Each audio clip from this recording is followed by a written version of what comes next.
we can have a respectful difference of opinion without meaning that we are evil or corporate shills, or we have no concern for our fellow human beings, or we're opposed to affordable housing.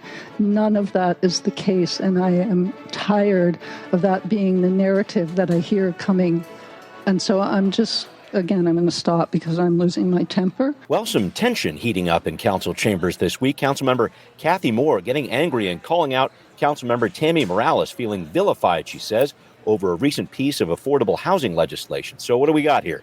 Tempest in a teapot, indication of something else? We're going to talk about what's cooking there. Plus, a new public safety plan from the mayor of Seattle, a new twist in the effort to revise the minimum wage for delivery drivers in Seattle, plus a whole lot more this week on Seattle News, Views, and Brews, your coffee break political podcast. I'm Brian Callanan. I am a host on Seattle Channel. The views expressed here are mine, all mine. And I'm joined by my co-host, David Croman. He is the City Hall reporter for the Seattle Times. And David, I got to ask, you took this inaugural trip on the light rail on the east side a few days ago. What is it like? Yeah, it's pretty wild. I mean, you're so used to just taking the one line. It's funny to hear the person over the intercom talk about the two line. Yes, right. The event was, it was packed. There's lots of people on the trains. I could not find anybody that I talked to who planned on using the isolated east side line very often. Everybody I talked to talked about, how great it'll be once it's finally connected to Seattle. Okay. The atmosphere was festive nonetheless. I'll take festive. That's how we get progress here. Well, thank you, David. Thanks also to our patrons. A big shout out to Callie, longtime patron of the show. Callie, thank you for your continued support. Become a patron, folks. If you can, we will answer your questions on the show. How about that? We'll give you access to Patrons First content before anybody else, and a handy decal too, all for $5 a month, $1.25 a show. Come on now, what a deal! Find the show on Patreon at Seattle News, Views, and Brews. A big thanks also to Converge Media. The video version of this podcast is on Converge Wednesday nights at 7. All right, let's get going. Time for Right Here, Right Now. David, I was all set and ready to let it go with this connected communities legislation that Councilmember Morales brought up in her land use committee a couple of weeks ago. That committee rejected this with 3 no votes. Morales said yes, Strauss abstained. But here we go into this week, and Councilmember Kathy Moore says she's feeling vilified, labeled as a corporate shill by Councilmember Morales for voting no on this legislation. I know that Councilmember Morales was unhappy about not getting support for her bill. I talked to her about this on Seattle Channel just a couple of weeks ago. But I never heard her use those words like a shill or a corporate, any of those kind of things. I haven't been able to find these words anywhere else. Have you been able to figure out what's going on here? No, she didn't use the word. She didn't call anyone evil. She didn't use the words corporate shill. I think that was a bit of projection. It's interesting. Those are words that Councilmember Shama-Sawant would have used, but and I think for some people, Councilmember Morales has sort of become the new Councilmember Sawant. Oh boy! In reality, she's not that, and doesn't use that kind of language, and didn't hear. I think the frustration from Moore was, I think Councilmember Morales and some of her comments sort of implied that she cared more about affordable housing than some of her other colleagues. Right. I think that's what was frustrating to Moore and some of the other people, but slightly ironic to decry the names you're being called while saying things that didn't appear to have actually happened. But a peek into the tension, I think that is there, and there's this overarching kind of drive by this new city council to be seen as more civil and more professional, I suppose. Which ironically now, I think twice has kind of made it seem a little more chaotic. There was the time when the people were arrested at City Hall, and now there's this where there's kind of open public fighting between council members. So, it's a government. There's always going to be some fighting because people care about these things. Yeah, absolutely. And I guess we're recording the show just as the council is taking up a vote on this legislation about connected communities from Councilmember Morales. Doesn't look like it's going to go through, which everybody had thought would be the case here. Some amendments tried and failed here. I know a lot of people are saying, hey, we need some more time with this. but it has been in the works for 2+ years. I guess it's just for me looking at this as a new council is coming in here and trying to engage with these different ideas. This felt like a bit of a rush to them to talk about this different type of program when they're dealing with so many other things, like a new housing levy coming online, like a new comprehensive plan they're supposed to work on. Talk to me about that, about where this connected communities legislation, I guess, just fell short with this new council. Yeah, I mean, they had a lot of concerns. I mean, I think what we heard a lot is basically it doesn't do exactly what we think it could or should do. Was something that came up a bunch. And then, also that we shouldn't be having this conversation separate from the conversation around the comprehensive plan, which is ongoing. But, I mean, I think to an extent, it was also a victim of Councilmember Morales introducing this really early on this year when most of the rest of the other council members were still getting briefings basically on what their departments were doing. So it's interesting. I mean, this bill had a lot of support from affordable housing developers, but, I think it just didn't win over the council members who weren't maybe entirely ready for this conversation yet and left not feeling convinced that it was going to do what they wanted it to do. So here we are. Yeah, I know. A lot of interesting back and forth on this. And I know affordable housing is important to every single council member, but the execution of it, this pilot program didn't appear to be the way they wanted to go with this. So we'll keep on looking at this. I know this is something that Councilmember Morales put a lot of work into over the past couple of years. But I do want to talk about something new that is coming out of the mayor's office here. This week, Mayor Harold is kicking off a series of public meetings where he is unveiling a new public safety framework, as he is calling it here.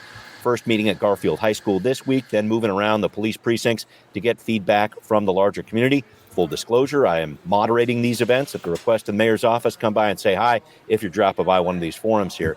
So we're at a little bit, David, I think the plan before the plan stage here. The mayor says he's going to be incorporating public feedback into what he is calling this overall One Seattle safety framework. And I was struck by the number of agencies that are coming to these events, David, at least this one at Garfield High School, not just police and fire, but Department of Transportation, the City Attorney's Office, Juvenile Division, Human Services, 14 agencies in all showing up to Garfield. I just wanted to ask you about this overall effort to bring all these agencies to the table, have this interactive kind of an event. I know people are going to want to talk to police, but I think there's a real push to talk to other department heads and other agencies that are involved here. What do you think about that process, what the mayor's trying to do? Yeah, I mean, I think that's right. He's sort of trying to show that public safety can mean many things. For example, lots of people see traffic safety as public safety. If people get hit and killed by cars, that's an unsafe environment. Although the kind of default definition tends to be police and fire. So, I mean, I think also maybe an acknowledgement that the police department isn't going to be in a place to the place that it used to be for a long time. You can say you want to grow the police department, but it's going to be slow going even to get it back to where it was in 2019. So, sort of trying to create an environment where it's not just the Seattle Police Department's responsibility to handle public safety; it's everybody's. Spreads the responsibility around a little bit. Yeah, I think so too. And the mayor says he is working on these 6 key strategies for public safety. I will summarize them here for you, folks. He wants to, 1, reduce gun violence and other violent crime with evidence-based solutions and enforcement strategies. Wants to respond to 911 calls efficiently by hiring more officers and diversifying response options. Okay. Number 3, address the root causes and impacts of violence by investing in community-based solutions and upstream interventions. All right. Number 4, prioritize a public health and trauma-informed approach to reduce overdoses, reduce violence, and support victims and survivors. All right, there we go with number 5 now. Coordinate community safety efforts to avoid duplication and inefficiencies. Breaking down silos is what he's talking about. And then finally, build and maintain community trust through strong accountability systems and community engagement on law enforcement priorities. So essentially, he wants it all here, David. And I just wanted to ask you 2 things, I guess. Anything jump out at you with that list? And how do you see the city of Seattle actually accomplishing some of these goals, I guess? Yeah, I mean, it's difficult because it's not like you can just throw money at the problem, as we've talked about. Because they don't have it, yeah. The money's not really there. I mean, these conversations around public safety, yeah, I don't know. I don't have a great answer to that, if I'm being honest. I wish I did too, but it just seems again like that plan before the plan piece. And I guess it's that budget thing that's staring me right in the face, because when you're talking about $250 million budget deficit, it doesn't allow for a lot of aspirational thinking, I guess, like this is kind of where I'm coming from. No, and a lot of that a lot of the budget that, we just talked about how wanting to broaden out the kind of holistic approach to public safety, but what budget is there is probably going to go towards giving police officers more money. Yep. We're going to talk about that. Maybe we'll talk about that later, but it's a tough time to start new things and have new agenda items because you're going to have to work with the resources you have, and there just frankly aren't that many of them. Very true. All right, well, up next, revisiting some of the changes that Council President Sarah Nelson wants to bring to delivery driver wages. Some legislation starting to take shape here. David's written about it. We're going to learn a little bit more about it on Now Hear This. Well, Council President Sarah Nelson is proposing some changes to the way delivery drivers get paid in the city of Seattle. The council passed a measure last year called Pay Up that increased those wages to about 133% of minimum wage with some new per minute and per mile fees. But when this went into effect of January of this year, many apps slapped on a $5 fee on top of their orders, at which Council President Nelson says she's been getting the messages coming into the council that drivers, restaurants were getting a lot fewer orders and didn't like it. Based on what we were hearing and seeing in our email boxes and in the survey, I felt a moral obligation to do something about it. And if that wasn't going to be repealing the legislation as urged by drivers and restaurants and customers, then at least try to fix it. David, I thought the council president last week went to great pains to point out she is not repealing this measure. She just wants to reduce the payments such that this would reflect Seattle's minimum wage of $19.97. But I know there's a lot more to this, and I wanted to talk about some of your reporting on this. Is this going to help us reach the goal of cheaper deliveries, these tweaks that Council President Nelson is talking about? Will this help with driver pay? What can you tell us? It's hard to say. I mean, so the proposed changes, it doesn't require that these fees be rolled back. But we did hear from Instacart. So she said something publicly, and it took a little bit to confirm this. But Instacart has apparently already committed to getting rid of its delivery fee if this bill passes. So, it probably would lead to cheaper deliveries, at least from Instacart. And if Instacart does it, I think it would be tough for DoorDash or some of the other companies. Of course, those companies do different things, but still, they I'm sure they talk to each other, they work together. And so, I think it could, but, the question is about what that means for drivers. I do think that the frustration that a lot of drivers are feeling right now is real. And you hear that from both sides of the equation on this, that they're hearing from members and drivers that are waiting longer for rides and not getting as good tips. That's not across the board. I talked to one guy who said he's making more money than he ever has. I think for some companies, for Amazon Flex or a company that presets your route for you, so you're guaranteed to be out, this is a great bill for you because there's no question that you're going to have work. But that's, the ideal sort of sweet spot that people want is, enough wages that people are getting paid fairly, but not so much that it kind of craters the entire industry. And, at the same time, this is giving the companies basically, a lot of what they want. And they had actually pushed to go further, it seems like. But so maybe didn't get everything they wanted. But, I think the tough part for the backers of this legislation in particular is has not been in effect for very long at all. Right. So has there been a lot of information to come in to figure out its actual impact? Yeah, I hear what you're saying. Yeah, exactly. And some folks that I've talked to have said that, the deliveries really cratered early on, but there might be some signals that they're creeping back up as people are sort of getting used to the idea, maybe with sticker shock at first. And then they say, you know what, I really don't want to get up today and I'll just pay the extra $5 or whatever it might be. And so the big frustration by backers is that this law hasn't been given the time to kind of come into maturity. But, Councilmember Nelson will counter that for the people whose jobs are being affected right now, it's important that they act quickly. And, I expect the current schedule puts this on, late May passage. I would expect that to hold, plus or minus a week or so. Yeah. That I think that May 21st date is what they're looking at, and we'll see if that one hits. But I did want to talk about that. The original backers of the bill, Working Washington. I feel like I haven't heard a lot from that group. Are they at the table in this mix here in terms of trying to hash out what this bill is going to look like, maybe make some tweaks to it, changes to it? Do you understand who's at the table with this one, David, and who is really negotiating this? Yeah, the Working Washington is not at the table on this one. I don't think they were invited to the table. I'm also not sure that they would have accepted the invitation. I mean, Working Washington's position is the legislation needs more time, and we don't support changes. I suppose there's a reality in which they say, okay, as long as it's not a full repeal, we're willing to listen to some amendments. But it's never been that organization's MO. They're pretty strident in their positions usually, because they believe they're the correct ones. Yeah. So the people at the negotiating table have been the companies, and then this group to Forward, which is has company members on the board and gets money from some of the companies. So some people see them as just basically an extension of the companies. I don't actually think that's right, because in the negotiations, they've actually been the ones who have pushed back the hardest on full repeal. The companies would love to fully repeal this thing, and the group Drive Forward has resisted that and resisted calls from the companies to totally eliminate per mile reimbursement. So that's still in there, in part because of the Drive Forward organization.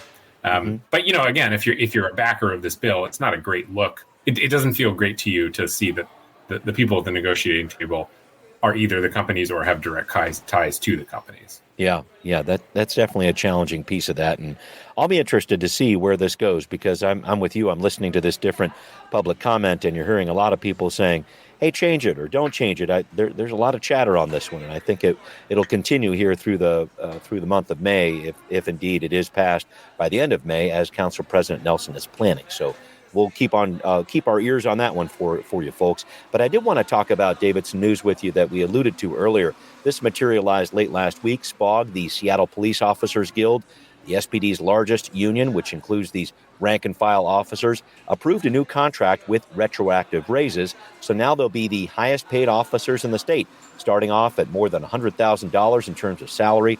They're getting a 23% retroactive pay raise. And I know, David, we touched on this recently. This agreement is only for the years through 2023. I'm trying to figure out what happens next. Is there any impetus to talk about these years, 2024 onward, or where are we with this? Yeah, it's strange, because it is they're admitting this is a partial contract. So it's not even that they passed a contract that expires completely. It's that they in some ways didn't even bother to get it all the way through 2024. Honestly, I don't know where it goes from here, because so like you said, it gives pretty significant wage increases dating back to 2021. That was obviously a big priority to the city council, who feel like they're under pressure to start showing results on police recruitment immediately. The problem here is that there's a federal judge who's going to be looking at this thing, and will have some opinions on whether or not it goes far enough in creating accountability systems for police officers. And I think the fact that it's a partial agreement is, no one said this exactly, but it's pretty much an acknowledgement that this contract is not going to satisfy the federal judge's demands. And the press release yesterday that the mayor's office put out kind of alluded to this, saying, but in this year, we're back at the negotiating table, and we're going to really push forward on some more proposed accountability changes that will make Judge James Robart happy. Yeah. Again, the implication being the ones that are in the contract now are not going to make him happy. I see what you're saying. Okay. And so, it's a tough situation, though, because they're going to write big checks to all these police officers. They're going to be happy, and they're highest paid in the state now. I think their urgency to get something done is kind of out the window right now. And the police union, as we've talked about before, is not a party to the lawsuit that brought the consent decree to town. So they're not obligated to do anything to keep the federal judge happy, unless somebody wants to sue the Seattle Police Officers Guild and bring them into federal court, which of course would be its own sticky wicket. And so, I don't know what the plan is here. There was some rumor that the plan is basically to declare an impasse and have somebody else come in and sort it out, and just do this entirely through third-party mediation and whatnot. Other than that, I don't know what you do, save for James Robart just kind of throwing up his hands and saying, "But good enough," which, if we know anything about him, is not likely.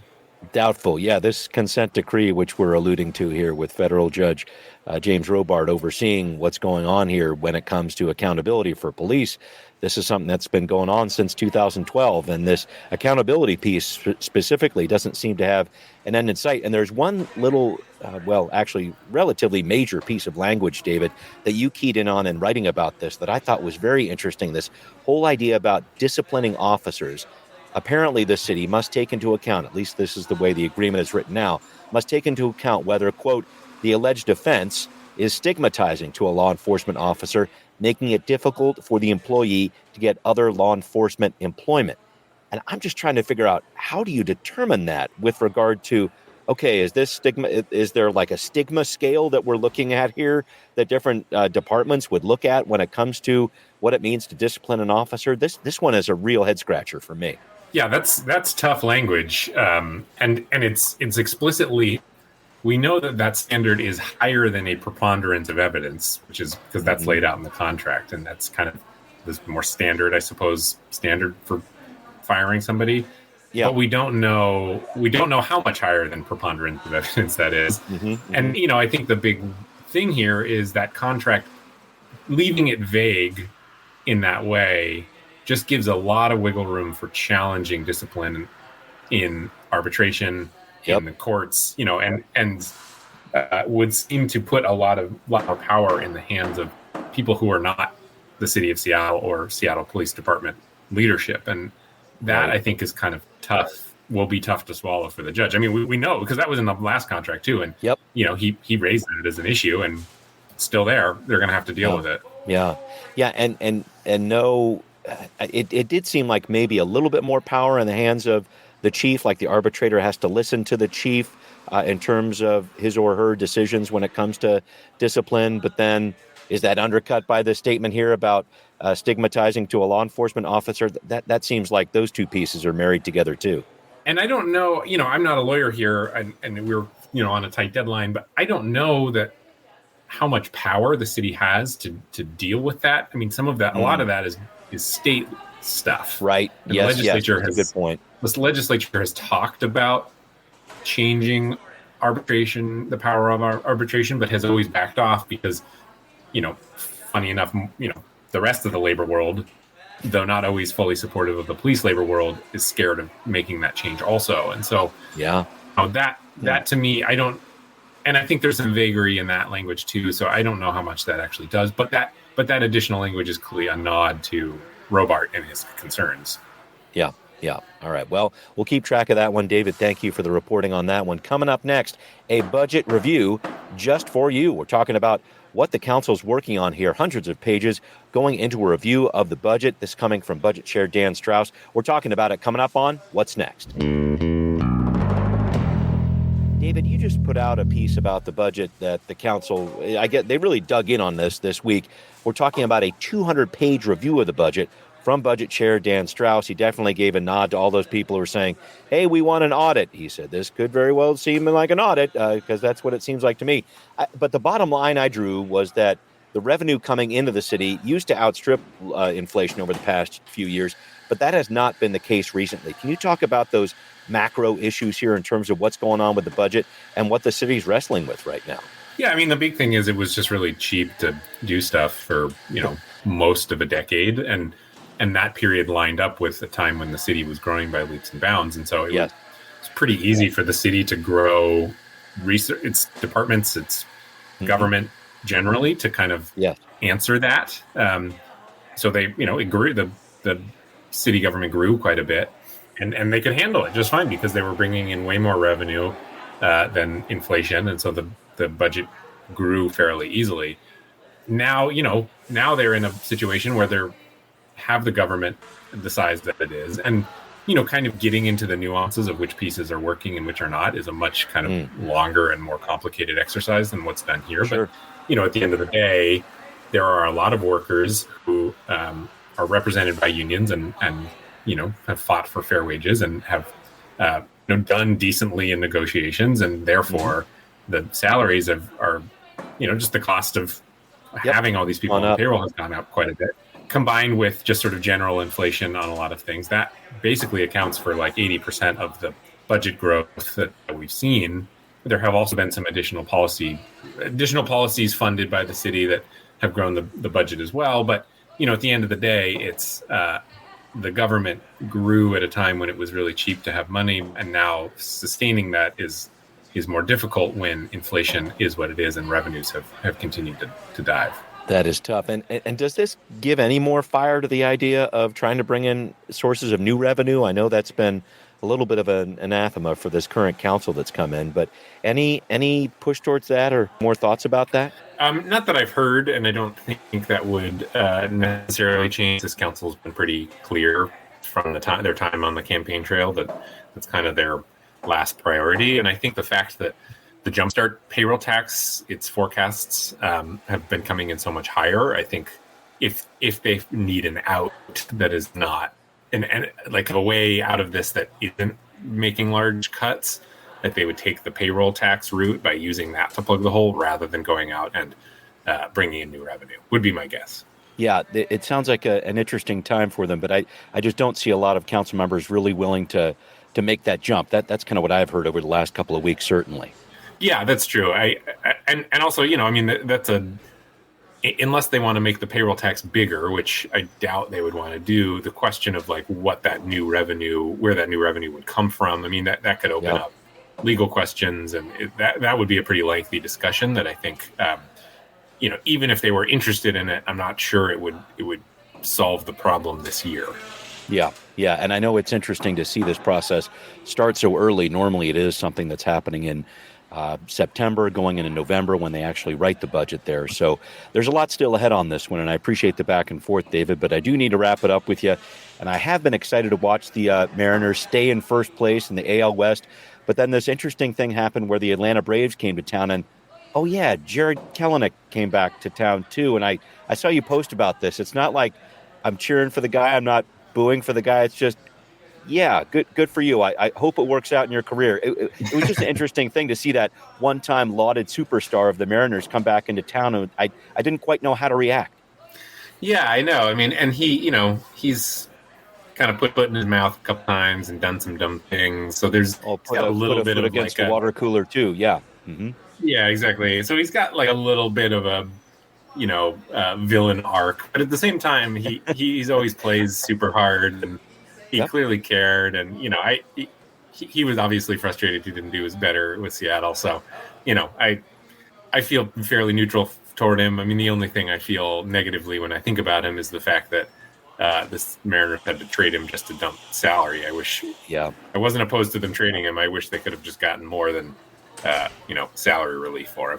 Yeah, that's all it turns into sometimes with this squad. Well, David, thank you for joining me once again. Thanks to everybody who is listening to this episode of Seattle News, Views, and Brews, where you can always find out what's brewing in local politics. Thanks especially to patrons who support the show. If you would like to be a patron, why not? Do it.